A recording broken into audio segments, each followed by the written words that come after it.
Welcome to the Herpcore History podcast, presented to you by Little Shop of Horrors. Feel free to reach out to us on any of our social media platforms for any of your feeder needs. All right, let's go ahead and get into this episode. All right, tonight I am joined by Roy Engeldorf. How are you doing? I'm doing just great. Excellent. So, where did you grow up at? For what? Where did you grow up? Oh, Kansas City. Kansas City. Okay, excellent. And then Kansas City area. what got you into reptiles and kind of where did that come from? Oh, I just got an interest in it whenever I was a kid. Um, I think one of my very first experiences with a snake was walking down to the Ozarks, walking down to the water and looked down at my foot and there's a big water snake just kind of right in line with my foot and an S with my foot, like he'd crawled up there. And then I jumped, I thought 3 feet in the air, which I wasn't 3 feet tall, and ran backwards, then ran back up, started throwing little pebbles at it. I didn't know any better. But yeah, that was probably one of my first experiences with a snake, but started getting into them pretty good when uh, I was visiting an aunt in Ottawa, Kansas when I was little, and I found a snake on the road dead. I didn't know what it was. And my aunt went to town and bought me a 50-cent little golden book on reptiles and amphibians of the United States. And through that, I figured out that it was either a baby black rat or a Great Plains rat. So that's kind of how I got the whole thing started. Yeah. And so how old were you when you ran into that first snake on the trail when you were walking? Oh, I was 4. Okay. I know I wasn't 5. And No, then I was real little. you know about how old you were when you were up in Canada and you got your little snake book? Oh, probably 6 or 7. Okay. So it started pretty young, and then so what did that lead to? Was that you going out and looking for reptiles in your backyard and finding that stuff? Well, that didn't happen until much later. Oh, Um, okay. I did get I think my dad took me to the carnival and we bought an anole, and I got that to live for a year and a half, which I thought was pretty good for me for the first time. But yeah, he helped me build a little cage for it and just that kind of thing. But no, didn't really start finding too many reptiles until I was about, I'd say, 8 years old. We started to do our annual trip to the Ozarks for fishing, and during the heat of the day, I'd go out and look for snakes, look for anything out on the roads. Yes, Saw a sir. lot of lizards, things like that. And so it's kind of just an overall with getting out in nature and kind of getting to fish, and then the side product of that being reptiles. Right, right. Excellent. And then, so when did you start getting more serious about it? Were you interested in books on reptiles before that, or was there kind of No, a not turning really. point for you? No, no. The main thing was down in the Ozarks just every year for till I was about 16. So probably 8 years in a row we went down there for vacation. That was our vacation. And back then, um, I was always taught to kill every snake that I saw. So unfortunately, I had a BB gun, and I even killed a copperhead when I was little.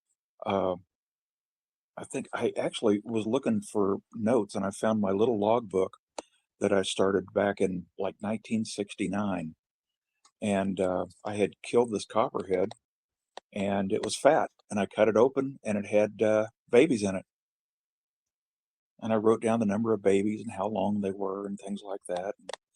Then after that, I had shot a black snake, and the owner of the property was explaining to me about how I should let the black snake live. It ate mice and things like that. It got me to thinking, and I think that was I know that was the last snake I ever killed. After that it was all uphill from there, collecting them and things like that. And 1970, I believe it was, I went to Swope Park with a friend of mine and caught my first timber rattlesnake, and I had a very detailed notes on how I caught it with an L-shaped hook, and that I had actually made in high school, the bracket anyway, and dropped the snake in the bag, and then just a few seconds later looked up the hill, and there's another one crawling down to us. So we had two of them.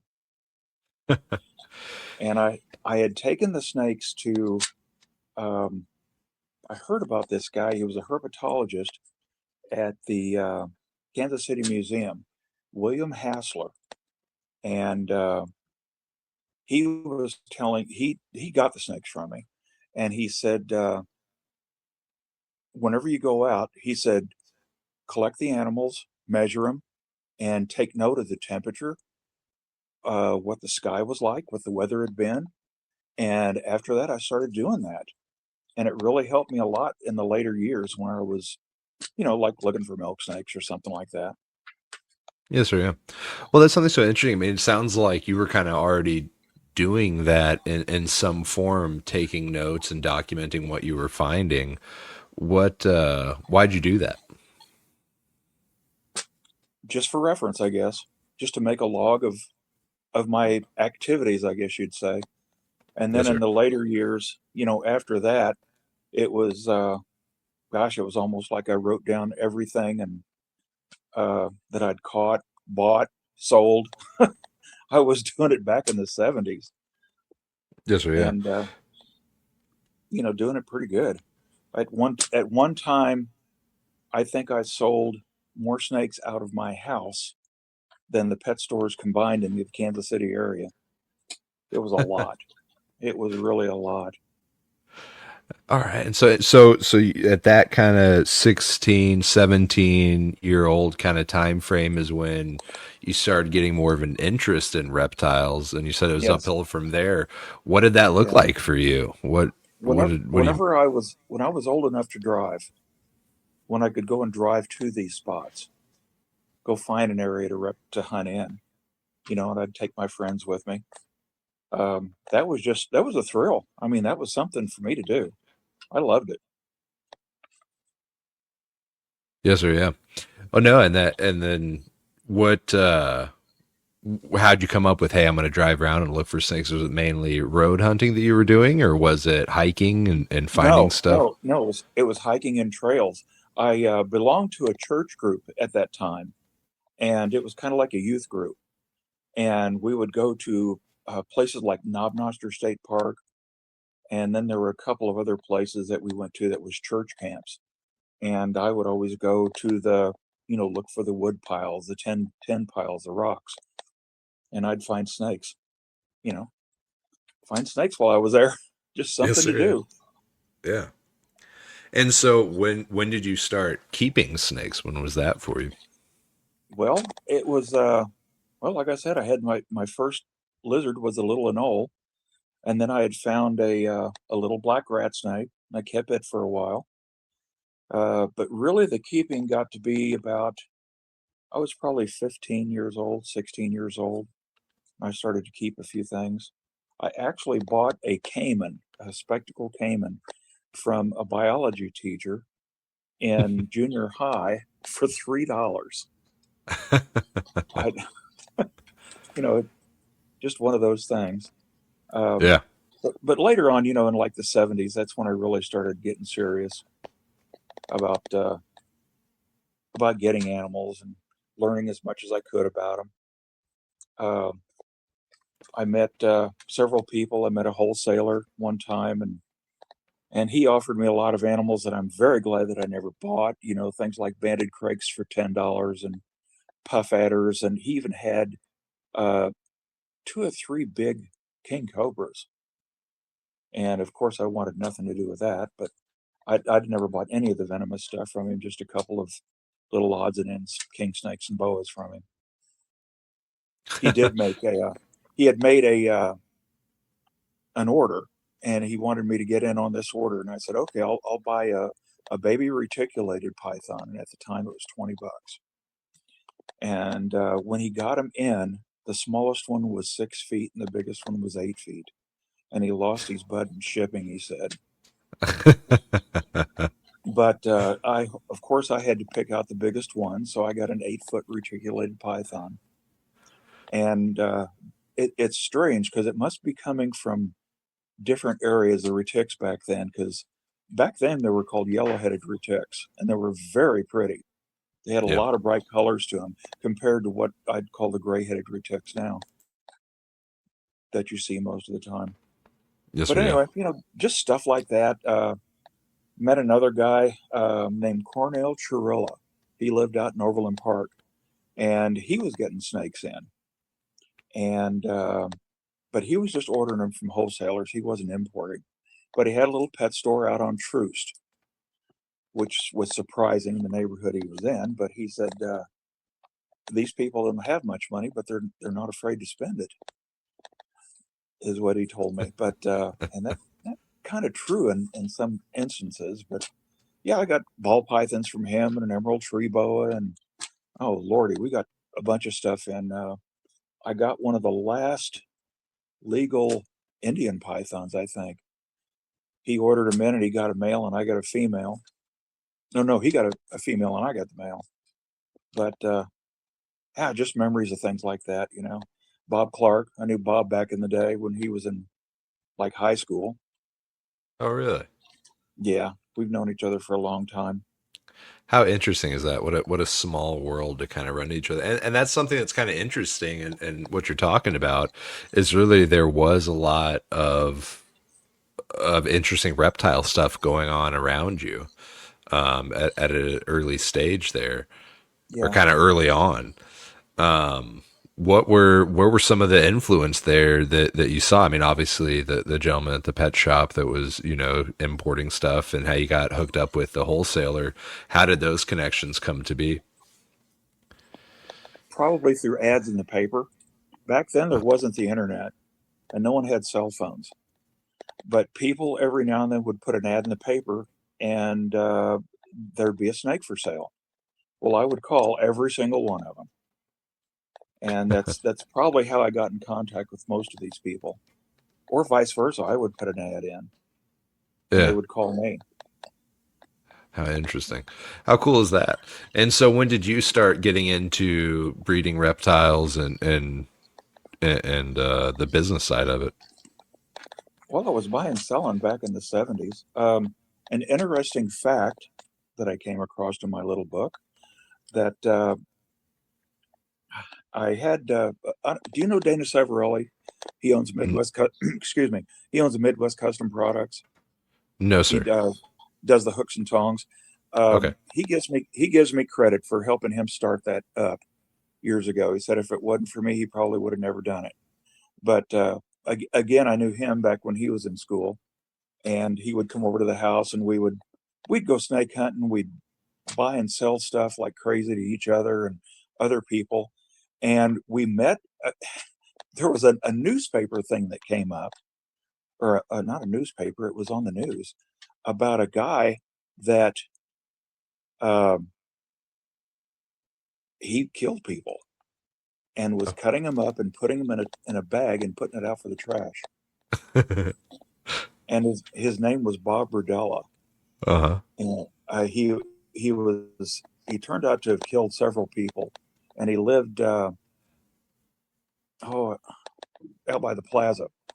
But anyway, Dana calls me up one day and he goes, "Is that the same Bob Burdella that we know?" And I'm like, "Yeah, it is." And he's like, he tried to get me to come over to his house one time. Well, good Oh thing you didn't no. go. Yeah.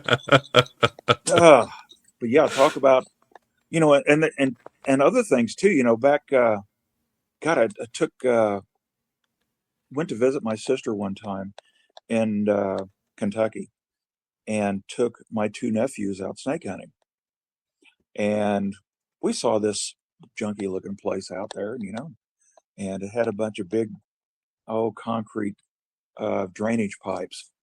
And we were out there walking around, and I look up and I see the police up by the car. And I said, "Well, guys, we better get back."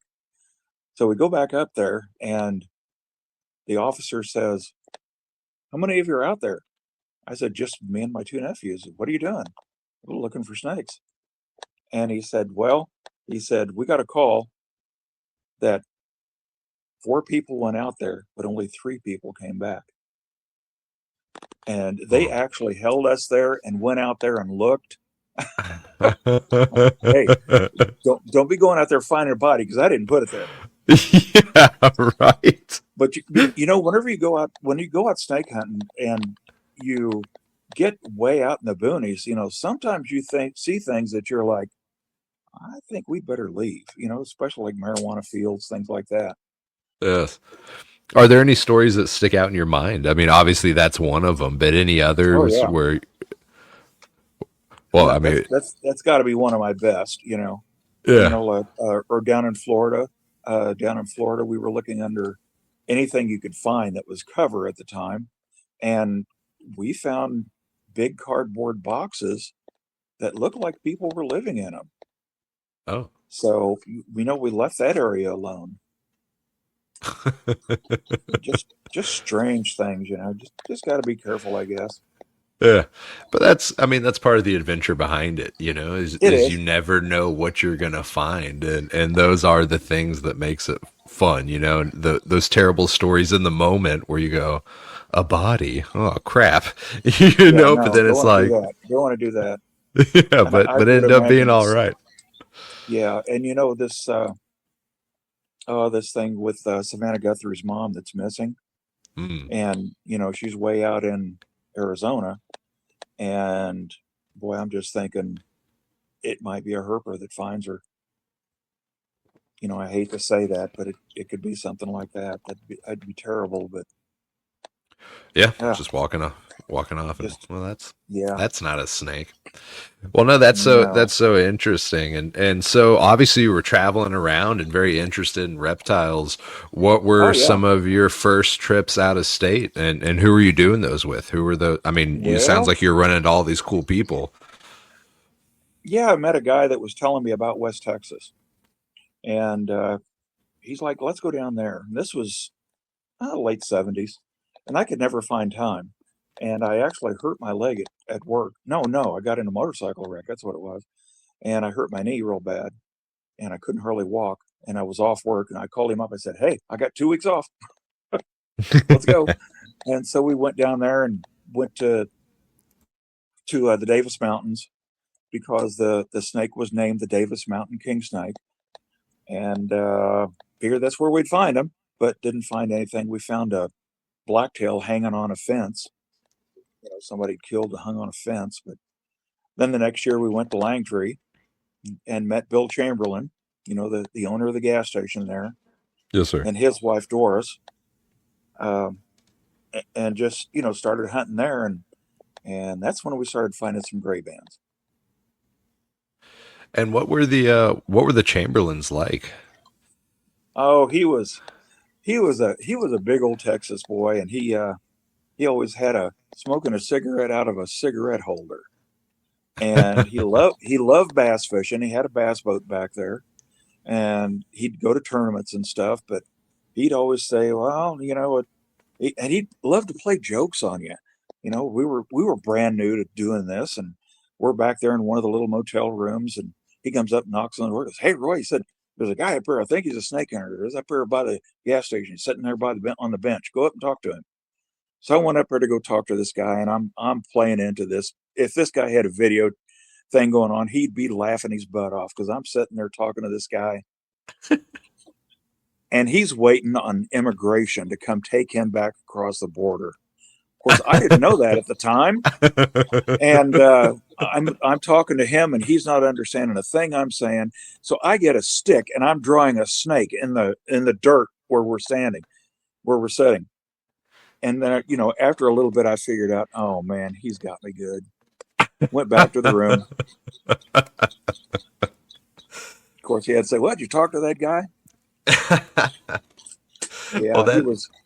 But Bill was pretty cool. He'd have a snake or two every now and then. He'd had him in a big old gallon jar back in his trailer, and he'd show them to us. Had and I understand. And then just stories from that place. There was another rancher from, I don't know where he was from. He was from Dryden or someplace farther west, and he literally had 6 guns on him. He had Oh, 2 6-shooters on him. And we had a guy there. This was about the time they were talking about making everything illegal, yes, sir. making the important snakes illegal to go out and Yes, sir. catch. And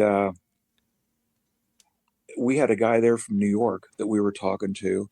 And this guy literally walked him and says, "It's people like you coming down here and causing us trouble." He said, "I want you out of town by sundown." He literally said that. He literally said that. And the guy left. He was scared. He left.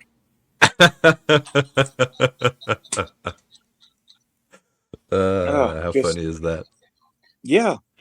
But got to meet some people, that came through there. We met a guy, Mike something or other. I forget what his last name was, but he was doing business with Lloyd Lemke. And at the time, they called the business Orange County Zoological. And it was my understanding that Lloyd was working out of his garage. But Mike was running around trying to make contacts. Yeah, I think that's the way it was. Anyway, Mike didn't have any money. So he decided to stay with us in our motel room, which we paid like $22 for with no TV and you got a bed and an air conditioner and a shower. That's all you got. But I mean, just just so many people that you'd meet down there. It was amazing. yes, sir. Yeah. And so, was that kind of your first experiences running into other field herpers, other than your immediate circle, or and how was the Texas culture different from what you were used to? It was different because you got to meet people from literally all over the world. Maybe not at that time, but I know all over the U.S.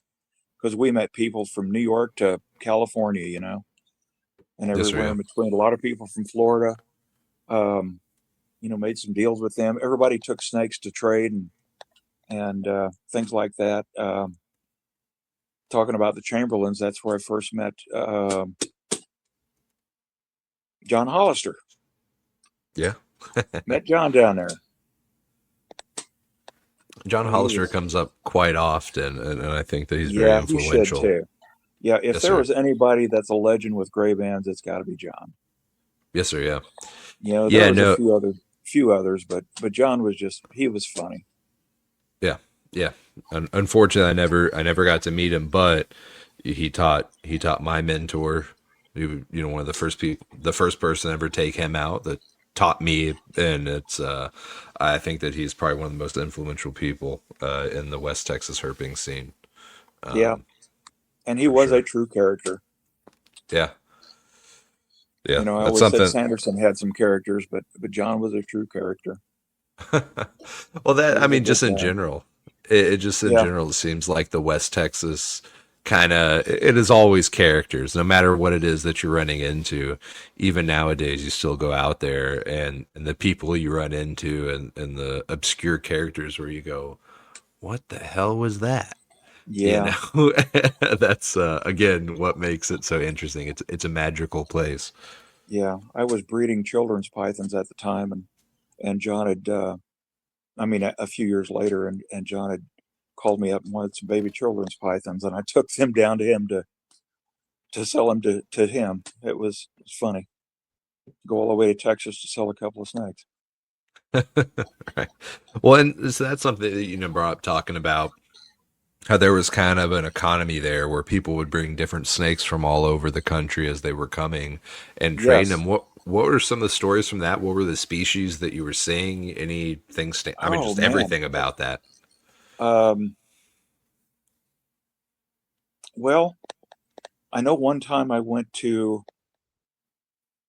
no, no, this was before that. I went down to Big Bend and met a guy down there in a van with aircraft landing lights on his front of his van.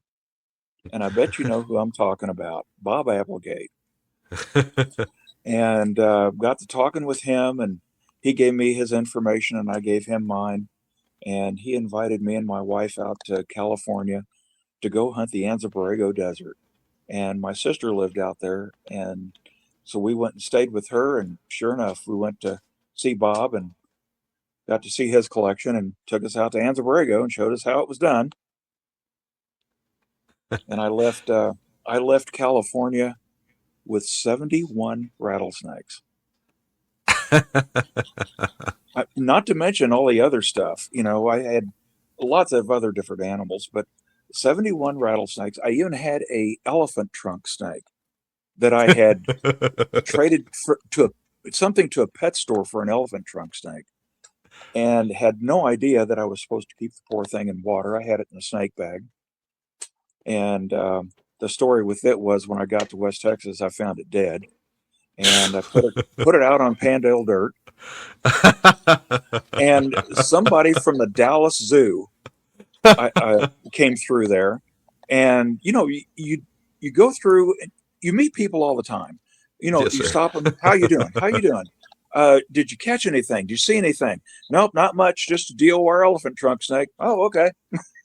I mean, he was just nonchalant about it, but he knew what it was. Yeah. It was hilarious. That's so funny.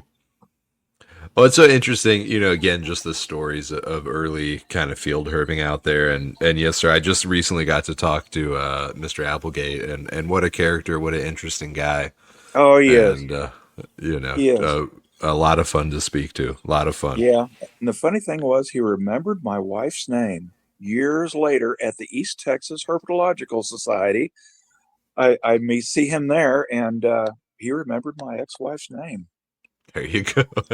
Oh, do you remember him taking an ad out No, sir. looking? No. Yeah, he took an ad out in some of his price list looking for girls. There you But that may have go. been how he met his second one. I don't know. Like I said, this was before the internet. Well, he seems like a crafty gentleman that would figure out a way to do anything. So Oh, he was funny. He was funny. use your platform. Well, he's still funny. He's a funny guy, and that's funny. Well, no, that's Yeah, so interesting. And so you were coming into contact with all these characters, and then so you were traveling back to where were you living at that point? Kansas City. Kansas City. So you were just making that trip to West Texas, and very quickly did West Texas become your focus in field herping, or were you still kind of traveling all over? Oh no, no. I hunted Western Kansas a lot, and I hunted all over everywhere I could go that I could go to. I'd went to, but West Texas, I guess you could say, oh gosh, yeah, I went there a few times, and later on, I used to work at a veterinary supply company, and after 23 years, they said they were going to close the doors, and they said in 2 years we're going to sell. Everybody's going to have to find a job. Okay, well this is new. Um, so I'm like panicking, and people are asking me, "Well, what's your pet store's name going to be?" Because they all knew I was going to open a pet store, and that's what I ended up doing. I opened up Scales and Tails Pets in Lawrence, Kansas. Oh wow! And what was that Yep. like for you? Very hard, very hard. The location was not good, and I think that's probably what killed it. Um, a Petco opened up just down the road from us, Mm. and I would have people who would go down there and buy their animals and supplies, and then come back up and ask me how to take care of them. So I don't know. It was luckily enough, I had somebody offer to buy it, and it was right at the time that I was trying to sell it. A friend of mine that worked for me at the pet store wanted me to go down to Texas with him, and we go to Texas and we go to South Texas and come back up, and we stay in Comstock at the Comstock Motel, and talking to the lady there, and call up my wife Ruth, and she's and telling her, hey, I'm out here in the parking lot. It's sunshine and it's 90 degrees, and I'm not even breaking a sweat because the humidity's so low. And tell her that the motel's for sale, and the lady's got her house for sale. And I get back home and I get all these questions. Well, what's the house like? What's her place like? How far is it from town? What's the schools like? Oh my gosh, I had no idea you were even interested. And she's like, I'm interested. And I said, you would move? We had a very nice 2-story colonial house on 10 acres out in DeSoto, Kansas, in Johnson County. And we love that house. But The pet store was driving us nuts. It was barely keeping its head above water. I was working my butt off, and I guess she wasn't happy with her job, which she just worked. She worked at another veterinary supply company, a different one, um, just across the highway from where we lived out in DeSoto. So anyway, and I guess she wasn't real happy with her job. So to make a long story short, we decided to go down there, and she found the Outback Oasis Motel in Sanderson for sale. And after comparing apples to oranges, we were pretty sure that we wanted the one in Sanderson. But we decided to go and see the lady in Comstock, and we stayed one night with her, and then we moved on to Sanderson, and we spent 2 or 3 nights there, put a contract down on the motel, and went back home, refinanced the house, sold the pet store. God, trying to do all this stuff. We had, it was like July, I think, and we had until January or December to make a decision, to come up with a down payment and make a decision on the motel. So we did it. I ended up moving down there at the end of December, and my wife stayed in Kansas City until September before we sold the house Wow. in Kansas City or in DeSoto. Well, I So mean, anyway, that's the story on how we got to Sanderson. yeah. Well, I mean, also too, what a unique lady to pick up on that and obviously be thinking about it and bring that. Where would we be without our wives? But that serious breakdown of going, okay, what about this? The Yeah. things that really matter, and then to help facilitate that, what an excellent partner.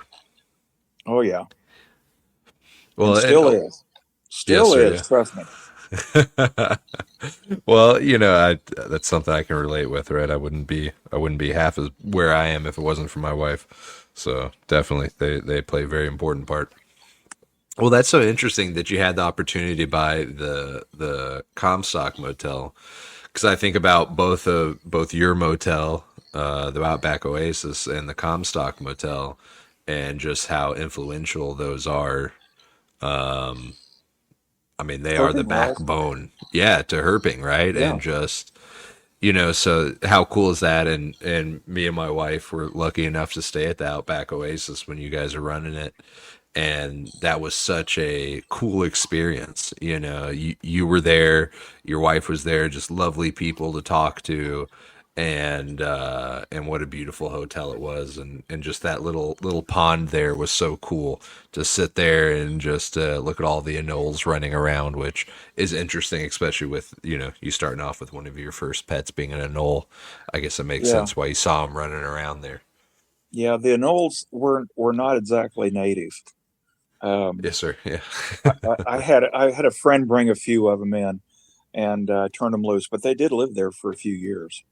And there was even one guy that came in. Um, he came in and came outside, and I looked on the back of his truck, and there's an anole sitting on his back bumper of his truck. I said, "Are you from East?" He goes, "Yeah, I live out in East Texas." I said, "Do you have anoles out there?" He goes, "Yeah." He said, "There's one on the back of your bumper here." So I thought that was kind of funny. And then I Yes, had sir.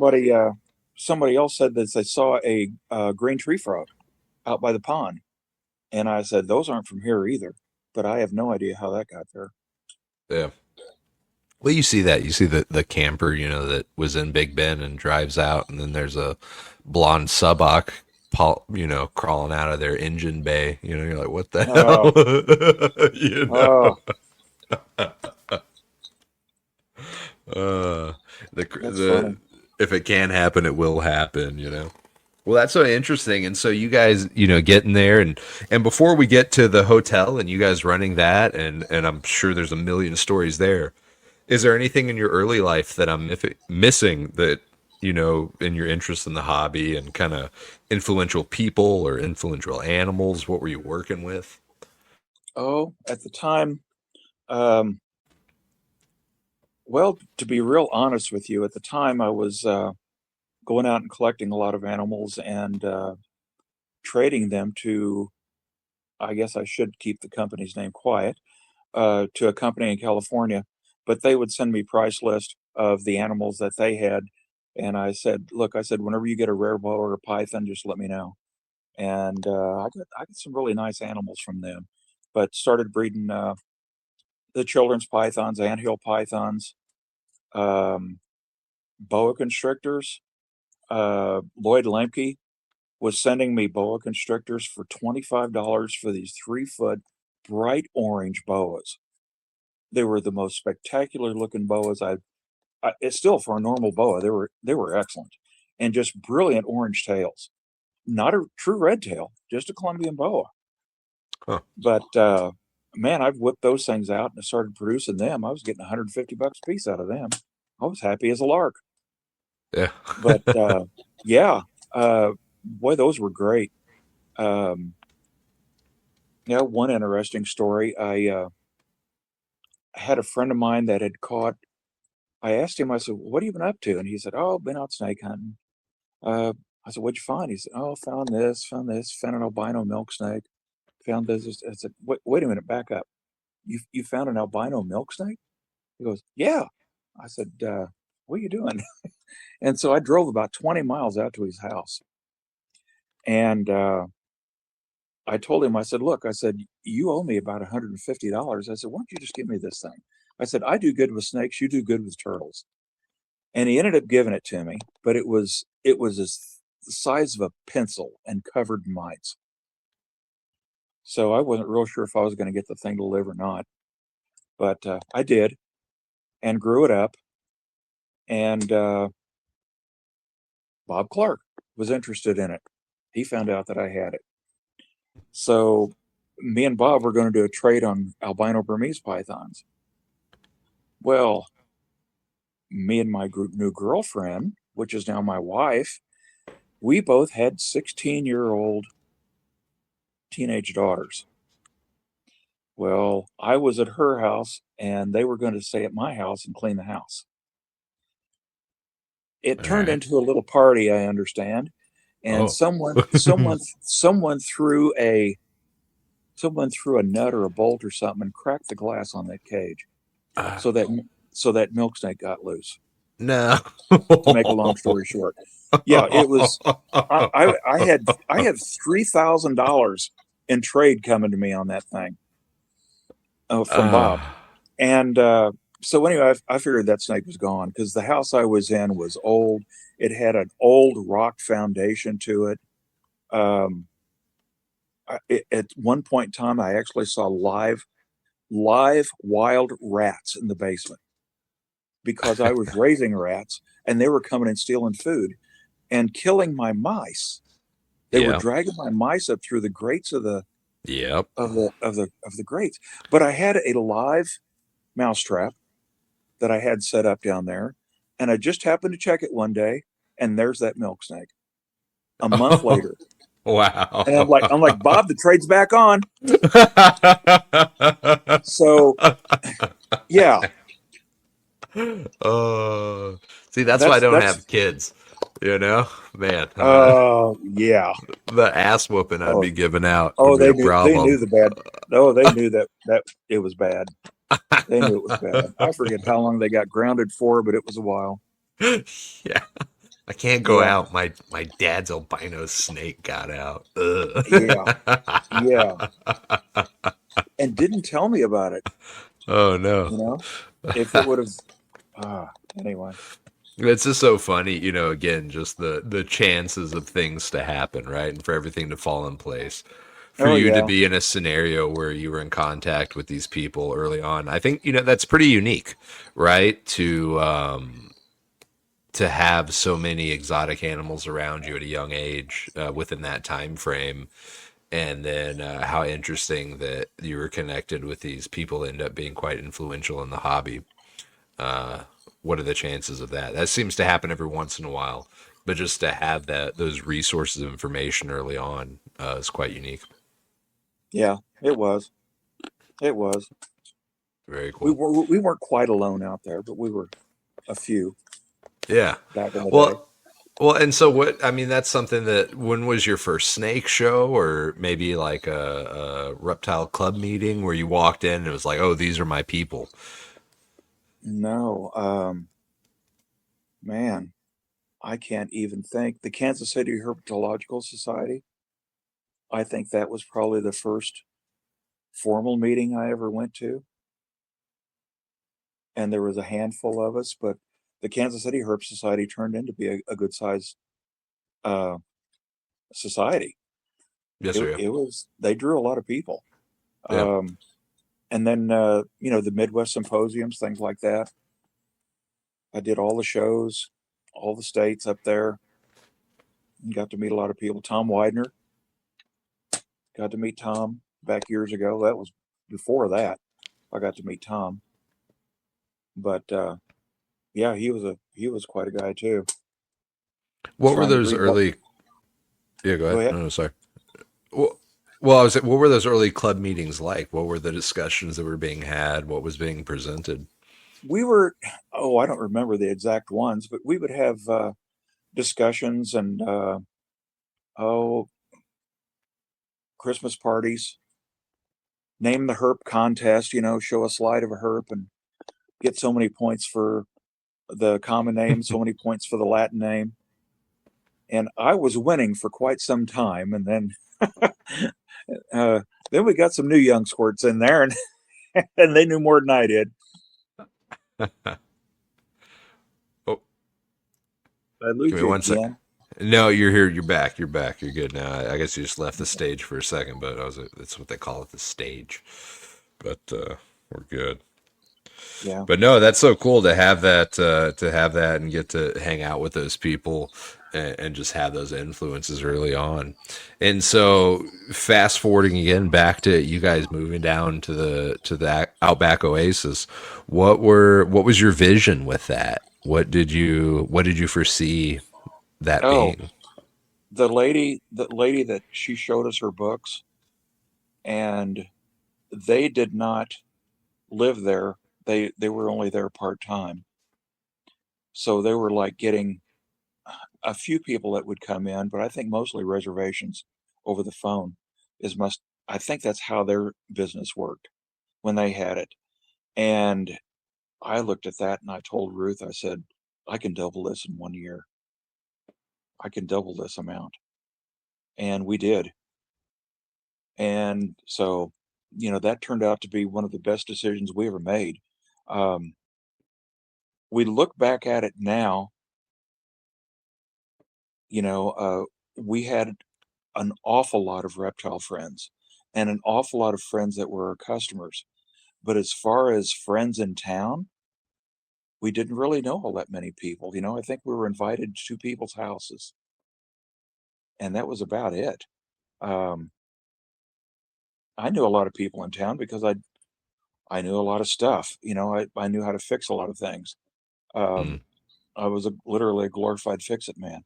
Um, there was an That's old man essentially in running your town that, own business.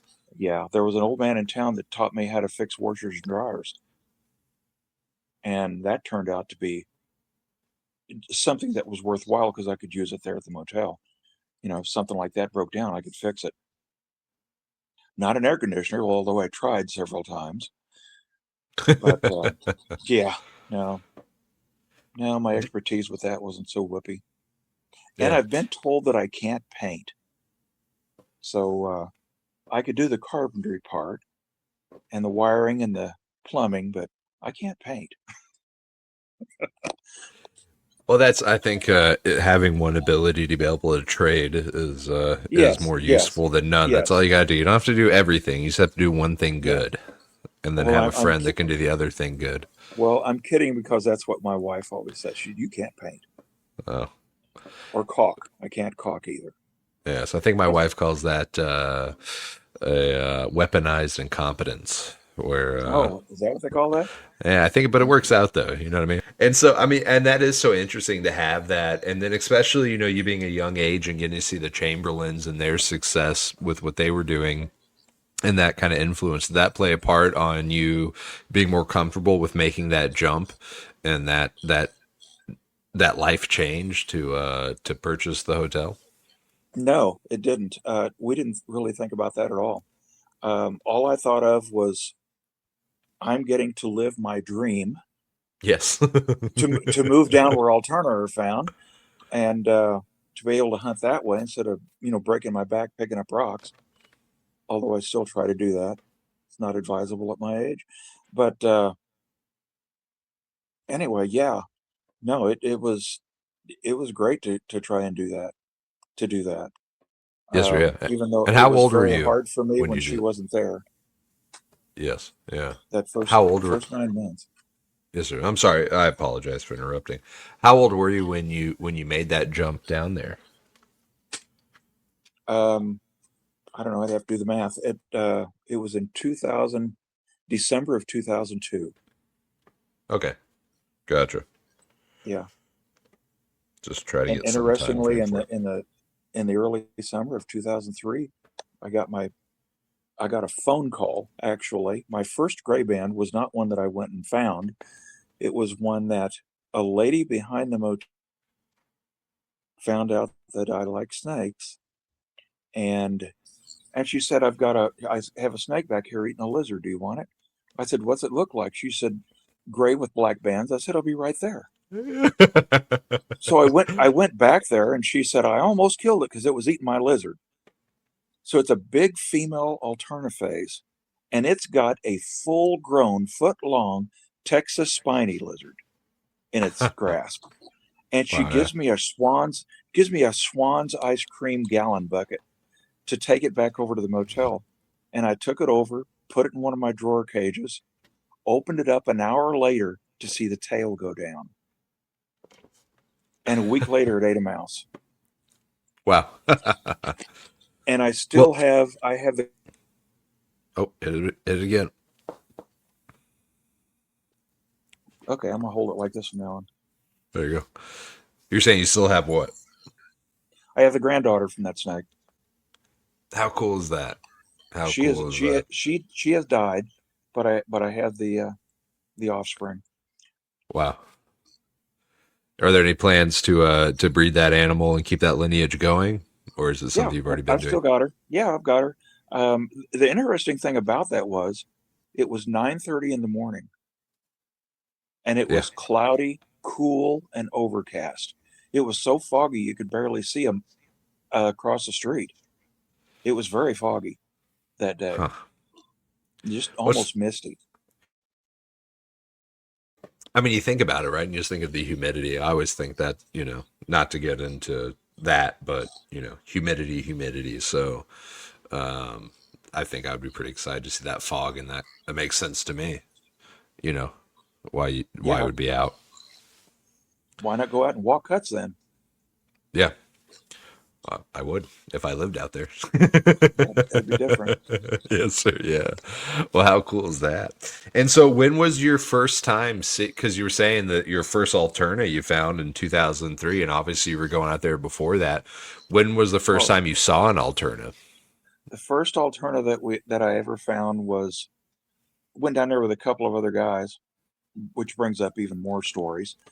But went down there with a couple of guys, and we had a van. I'd rented a van, and we were doing the Langtree Loop. And I'd went in from the west side. This young kid, he was on the phone talking to his mom or something. Wanted to make a phone call down there. Judge Roy Bean Visitor Center is where there was a payphone outside. So I'd let him off down there to do that, and I was going to pick him up. I went in from the west side, and then coming back out, I went back out the west side, and there's a stick. I mean, you know how if you're traveling a road time after time after time in one night, you get focused in on a certain rock or a stick or something in the road, a Yeah. crack, whatever. Well, everybody's eyes went to that stick, but as I turned my eyes back, I saw this snake crawling straight down the middle of the yellow line or white line, whatever it was. And I knew exactly what it was, a big light phase alterna, and I screamed alterna. and the guy almost broke the door going out the side door, and he's 50 feet down the road, and he's like, "Where is it? Where is it?" And I said, "It's right here," and I picked it up, and it bit me. I handed it to the guy beside me, and it bit him, and then bit the other guy, and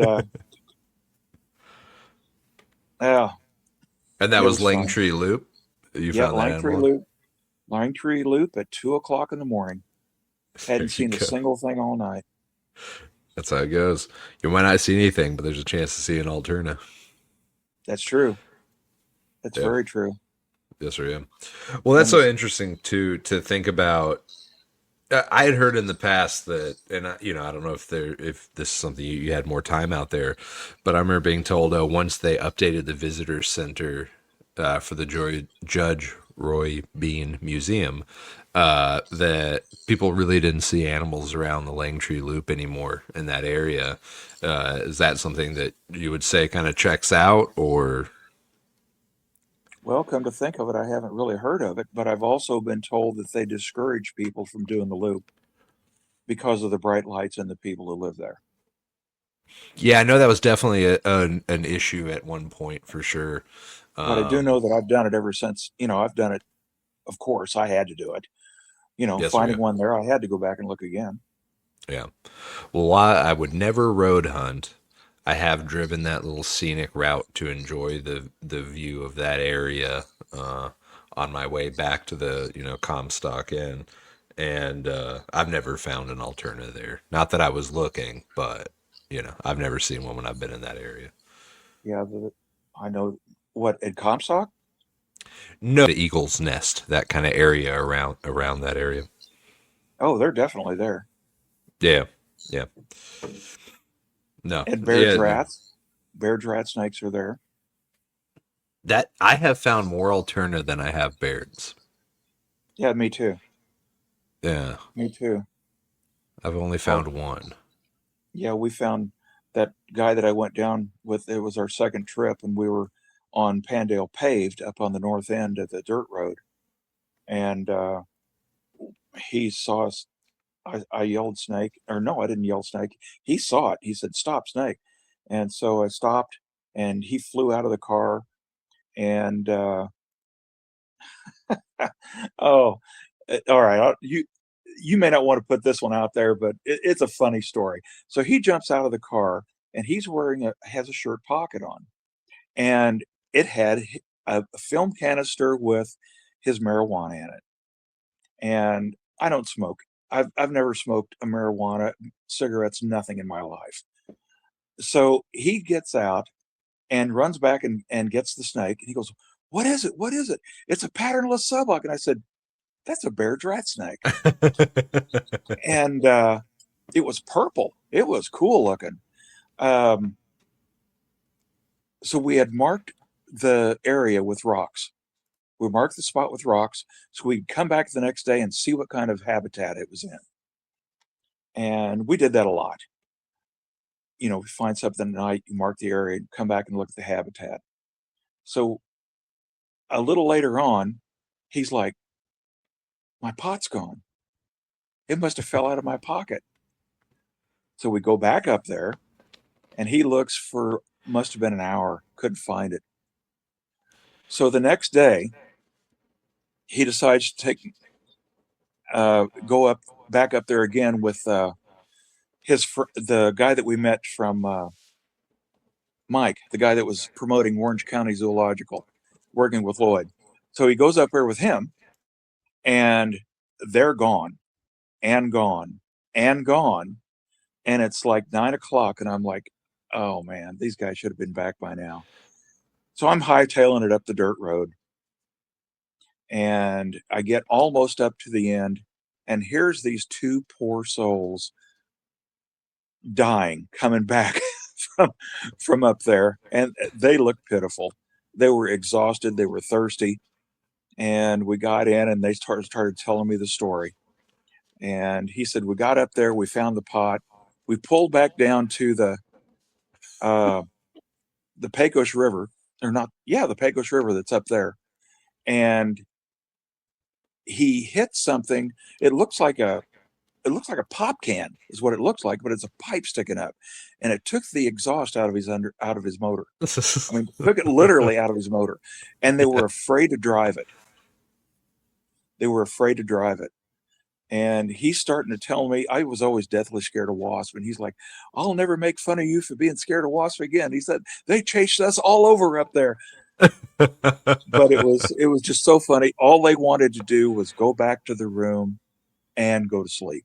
They were absolutely exhausted. Well, But that was just another funny story.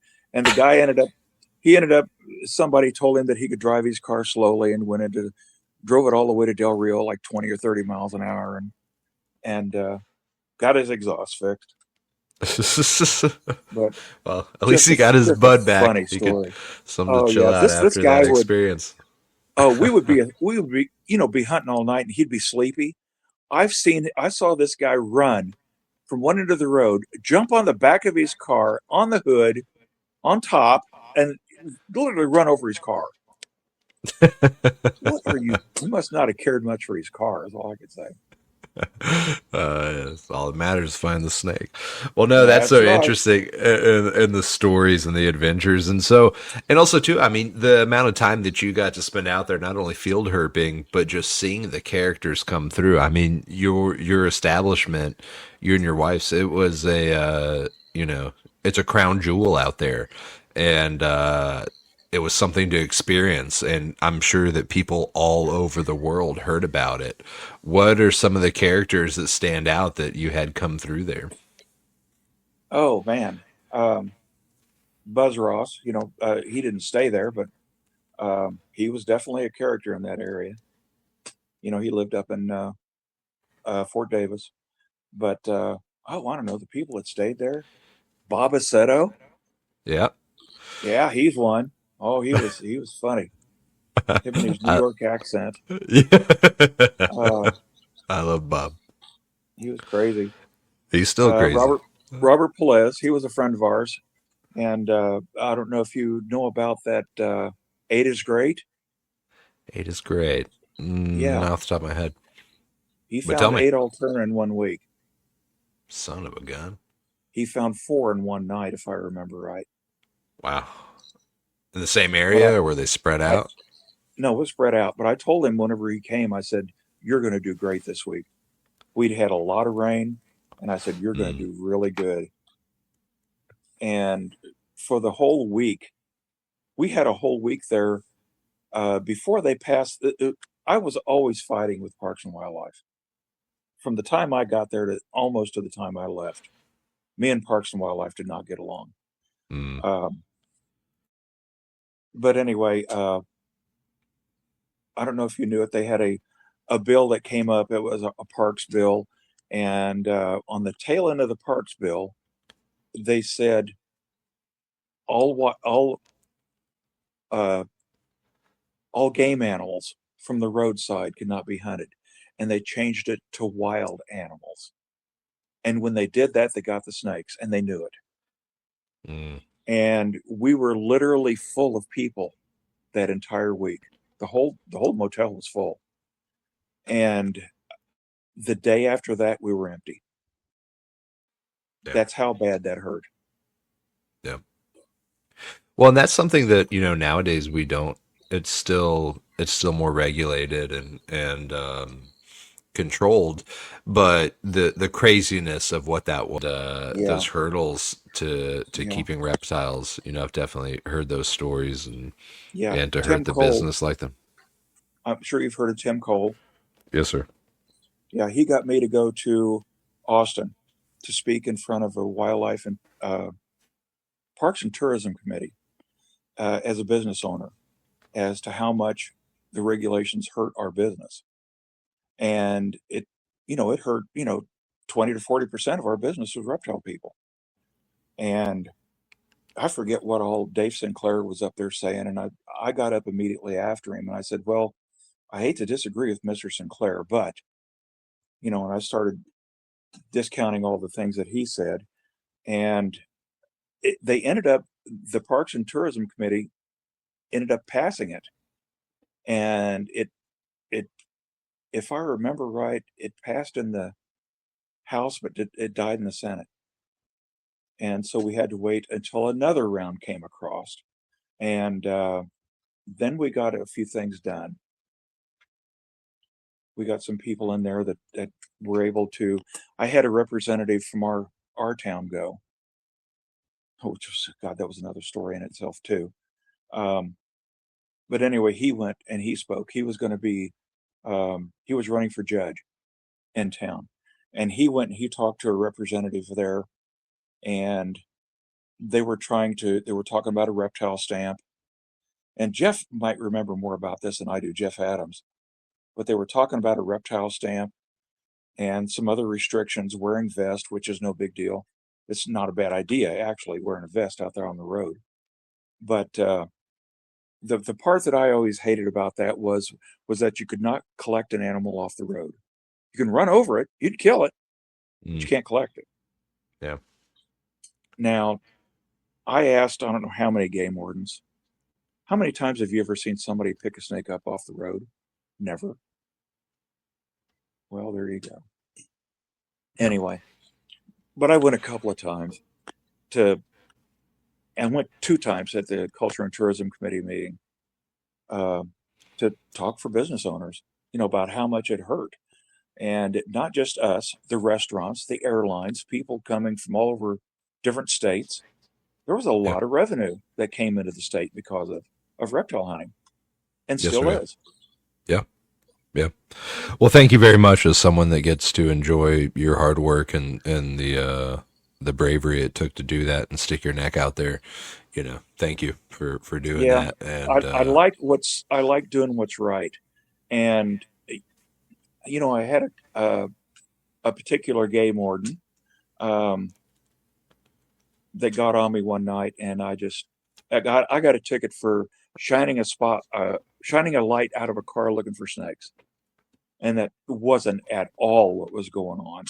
And the guy literally lied in court. And I appealed it to county court. Oh, it was just, I fought tooth and nail with these guys. It was crazy. But here the last few years while I was down there, we had a game warden there he was nice as it could be.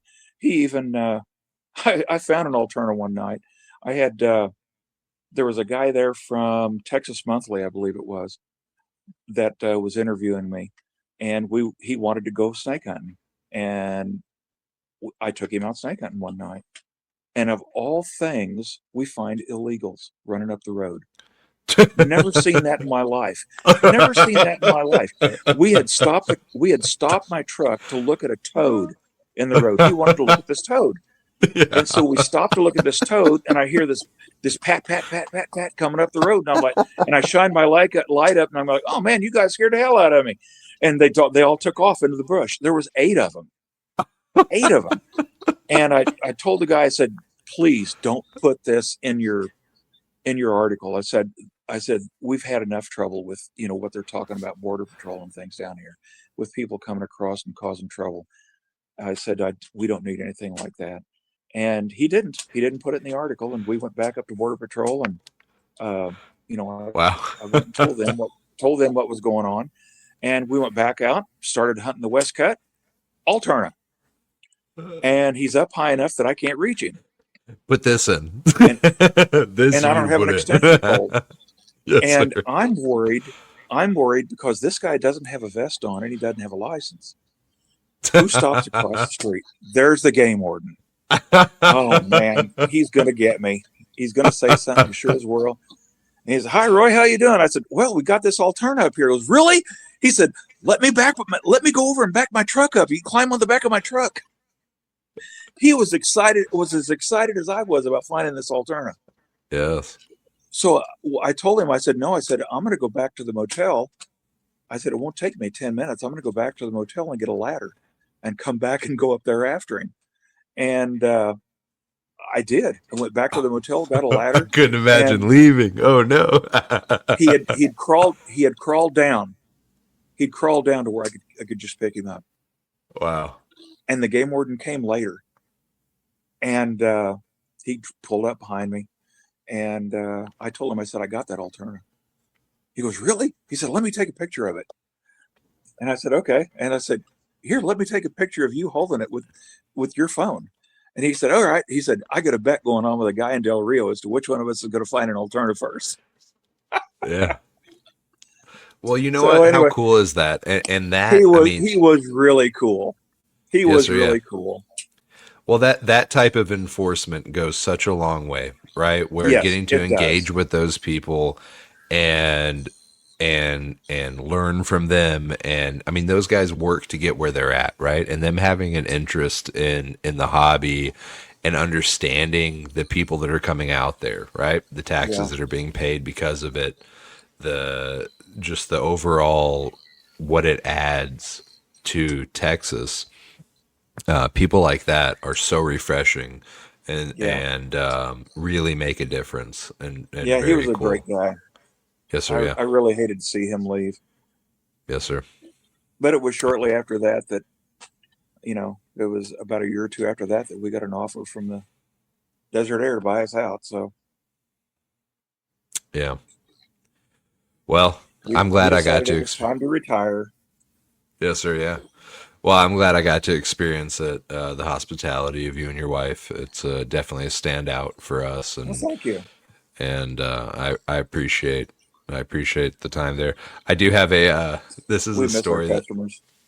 Yes, sir. Yeah, this is a story that sticks out in my head of something that one of my mess ups in life that involves you, and and so we were staying at your hotel, and for some reason I was like, oh, I want to go to the Davis Mountains, and I don't know why. I'm just I'm not the smartest guy in the world, and I made a terrible mistake, and in my mind, I don't know how I did this. I thought that the Davis Mountains and Black Gap, I got them mixed up in my head. And so it was a hot day, and I decided I want to go to the Davis Mountains. So I drove to Black Gap like a dummy, right? So I'm driving Black Gap with my wife, and he's muted your mic, just a heads up there. And and we're driving, and I'm going, it's in my mind, I'm thinking at some point this is going to change and this is going to look like the pictures of the Davis Mountains I've seen. And I'm driving and I'm like, this is not changing. This is terrible. But I'm telling my wife, like, it's going to change. I know what I'm doing, right? I'm trying to play it cool. And I get up and I'm like, this is Black Gap when I get to the end of the road, and it's like that apocalyptic end of the road, doesn't go any further, little blocked off road. And I go, oh man, I'm at the wrong spot. And it's 108 degrees or whatever it is. I'm like, I don't want to be here. This is a terrible mistake. And so I go, I gotta go. And As I'm long as you had driving. gas. Yeah. And I'm driving and I go, I'm trying to get anywhere but where I'm at right now. I'm not staying here. And I come over a hill, and you're in front of me, and I'm like, oh no, this is terrible. And I remember thinking, oh, I want to pass you, but I don't want to be that guy. And anyway, I passed you. We spoke about it the next day, but I remember for always beating myself up going, oh, I just didn't even want to be here. This was a mistake. And so very funny time for me Oh, looking back now, as I know. So the yeah. lives I you've didn't. influenced, that you're a story in, and it's just a random night to you that you wouldn't remember at all. So Yeah, it's I so did not go interesting. down there that much. I Yeah. honestly didn't. It Well, was very seldom I went to Black Gap. I But was a jackass one night riding your ass trying to get around you. So I that's all right. apologize. Hey, all you got to do is wait about 2 minutes and go past it. Go past it again. Yeah. Something can crawl out in just a couple of minutes. That's all Well, it takes. you never know, and that's the beauty about it. Well, excellent. And so I don't want to take up any more of your time than what I said I would take, and but just kind of wrapping up here. Where do you see the hobby now, and where do you see it going? If you have Um, any opinion at all. I do. As far as reptile breeding is concerned, some of the animals, like the corn snakes, the ball pythons, I think the market is saturated with them. I think so many people are breeding them, although there's still some out there that are still selling for a lot of money. There's still some that aren't, and there's a lot of people who are getting out of it.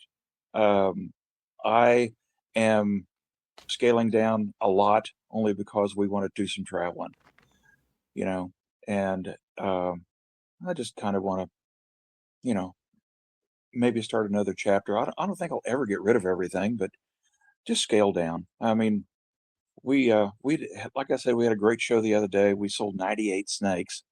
I still have 53 I counted today, plus the Gilas. So that's still a lot of animals to take care of. Plus, like we were talking about at first, rats and mice. I still do that. One thing I would like to really touch on is the people who are out there that go out herping, that go out and collect animals, or whether they're leaving them there or whether they're taking them with them. Put that rock back. So many people will look under a rock and flip it all the way over, and that destroys that little guy's home. And it takes forever for those rocks to seed.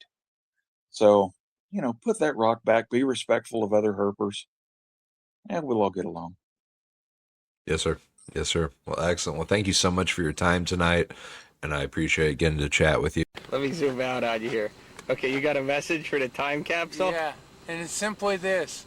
My prediction for you is that even though you'll forget all about this in some way consciously, next summer at about this time, you'll remember to return.